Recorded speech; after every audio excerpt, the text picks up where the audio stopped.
If you laughed as hard as I did, then you were watching the premiere episode of Meet the Smiths on TBS. Oh my gosh, this family is hilarious. I had no idea. I've known Kenny from his basketball days in UNC and then the NBA, and now he sits next to Charles Barkley for the TBS basketball reporting. But his wife, Gwendolyn, who's got a majestic voice, her album's going to drop. Well, the two of them and the 5 kids in the house, chaos ensues. So before we get to about the show, Gwendolyn, how did Kenny dribble his way into your life? I like that. Well, we actually met in Los Angeles. I was already living there, and he was kind of just moving there. And I was doing an event, just so happened to be his event. I had no idea who Kenny was. Sorry. Do you want the dream sequence? You want my version? As I walked in slow motion, she saw me, and the rest is history. You want that version? Kenny, that's exactly what we want. The Don Juan romantic version. So was it hard to get the first date with her? Well, like 3 to 4 months. Yep. You know, before we actually went on a date. Yep. Because she actually was working the event with the event planner.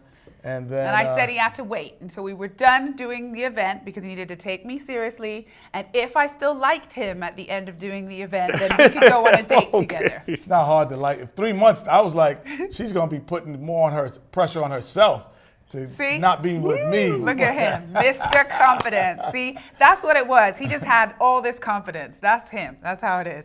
Well, another benefit you didn't mention is she's dropping an album in just a couple months. She must be singing all around the house. She brings music to the house every day. There's always music in our household, man. Yo, great setup, man. That was a great setup, man. How easy was that for me? Conn, I like you. We need to do more interviews. I like this. But Gwendolyn, if I'm right, you were singing Little Mermaid there. Yes, I was. Oh, wow, Conn, you on fire tonight, man. I gotta watch you, man. You're gonna have me buying a new house and new car soon. That's right. Well, I'm so excited for people to see Meet the Smiths. We can already see the wonderful chemistry that you guys have just naturally. Which of your 5 kids did surprise you the most that just took to the camera naturally? Wow. Easily. Yeah. Malloy. Malloy. Our 6-year-old. Yeah, he just turned 7. Yeah, just turned 7. He has a lot of quick wit. Yes. For his age. And I think that's because he has older siblings. Yeah. And so they go at him and go at each other, and his wit is just quick. Yeah. It's like a teenager's wit in a 7-year-old body. Yeah, and I didn't know how much he would enjoy being in front of the camera. I mean, to the point where sometimes it was like, dude, I need to say what I want to say. Well, I'm glad you let the cameras into your lives. How did it all come together? Well, you know, actually, it's a lot of years in the making because we have been asked to do by different networks or different production companies to do a reality show. Because we are a billionaire family, we have a lot of different careers and aspirations. But we got into a room with one production company and we started laughing. And I was like, if we could capture just talking this, about it, yeah. If we could capture this laughter, then we could do it. And then TBS, obviously Turner being a partner already, what I do with NBA, it just was a natural fit.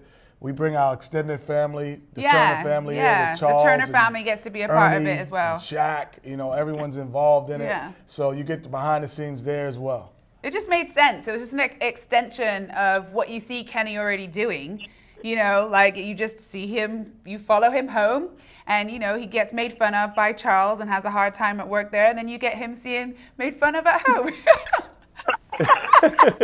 I gotta ask, Kenny has this funny expression he makes when he's broadcasting with Charles Barkley, when Charles says something that no one has a clue what he's saying. Gwendolyn, have you seen that look where he's kind of like...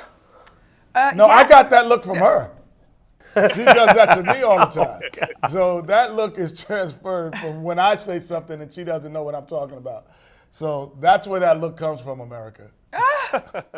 Well, I gotta tell you, I am thrilled I got to see the opening night show. People are gonna love it. Congratulations, Friday night. Before we go, given your tremendous success on and off the court and the stages and the various aspects that both of you have in your life, what advice would you give to others pursuing their dreams? Well, I think the one thing is you have to know what your goal is. A lot of us say, I want to be in entertainment, I want to be in sports. But there's a lot of goals inside of that. I think you write down your goals, and I'm a big proponent of that. I write down every single thing. So as I go on the way, I don't feel disappointed because I start checking things off, knowing that I'm going in the right direction. And I talk to young women all the time. My passion is to teen moms because I was a single teen mother myself. And so I always tell them, I'm like, this is your world to create. My hashtag is always create your world. And if you can create what you see and you make a vision board of how you want your life to be, you can achieve it. It takes a lot of hard work, time, dedication, but I am proof to them that you can make it happen. You guys are just so cute together. I want to thank you for joining us today. And Gwendolyn, you probably know that you're his #1 goal. And he's Check. #1 on mine. Checked. He's #1 on mine. You guys are great. Continued success. Thanks, Conn. Thanks, Conn.